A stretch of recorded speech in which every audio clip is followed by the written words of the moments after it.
ખાન જાતિના પઠાણ હતા. વ્રજમાં એમને પરગણું મળેલું એટલે મહાવનમાં રહેતા પૂર્વના એ દેવી જીવને વ્રજ તરફ વિશેષ આકર્ષણ થયું. વ્રજના વૃક્ષ વેલીઓના અલૌકિક સ્વરૂપને એ ઓળખી ગયા. એમની પાસે સત્તા હતી.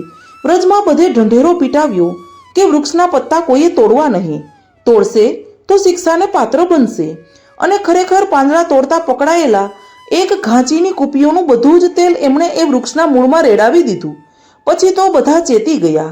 વ્રજમાં બિરાજતા શ્રી ગુસાઈજી પ્રત્યે એમને ઘણો આદરભાવ હતો એટલે મંદિરના કાર્ય માટે કોઈ પાંદડા તોડે તો એને માફી આપતા.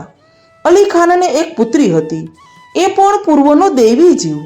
એને નાનપણથી જ ભગવાનમાં રસ લાગેલો. રમવા માટે એક લાલન શોધી લાવી હતી. એને નવા વસ્ત્ર શૃંગાર પહેરાવે, ખેલાવે અને એમાં તન્મય થઈ જાય.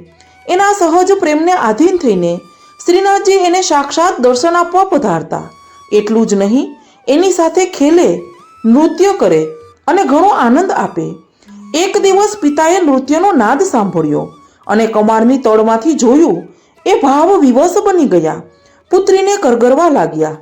દીકરી, તું મારી ભગવાનને વિનંતી કરને, મારા પર કૃપા કરે અને મને આવા દર્શન આપે. પુત્રીએ શ્રીજીને વિનવણી કરી. શ્રીજીએ આજ્ઞા કરી કે તમે બંને કાલે સવારે શ્રી યમુના ઘાટે જજો. ત્યાં શ્રી ગુસાઈજી પધારેલા હશે, એમણે શરણે જજો. પછી હું તારા પિતાને દર્શન આપીશ. પુત્રીએ પિતાને વાત કરી. બંને શ્રી ગુસાઈજીને શરણે આવ્યા. પછી અલી ખાન નિત્ય પ્રતિ શ્રી ગુસાઈજીની કથા સાંભળવા આવવા લાગ્યા. સાંભળતા સાંભળતા એમાં તલ્લીન થઈ જતા. શ્રી ગુસાઈજીના શબ્દે શબ્દને ચાતક સ્વાતિની જેમ ઝીલતા અને હૃદયમાં સંગ્રહી લેતા. શ્રી ગુસાઈજી આ ઉત્તમ શ્રોતાને ઓળખી ગયા. પછી તો અલી ખાન આવે ત્યારે જ કથાનો આરંભ કરે. વૈષ્ણવો જરા વિચારમાં પડી ગયા. કોઈ વાર અંદર અંદર ગુપસુપ ચાલતી. અરે ભાઈ, આ મલેચમાં તે એવું ગુસાઈજી શું જોઈ ગયા છે કે આપણે બધા આવીએ છીએ તોય તે આવે પછી જ કથા ચાલુ કરે. શ્રી ગુસાઈજી સમજી ગયા.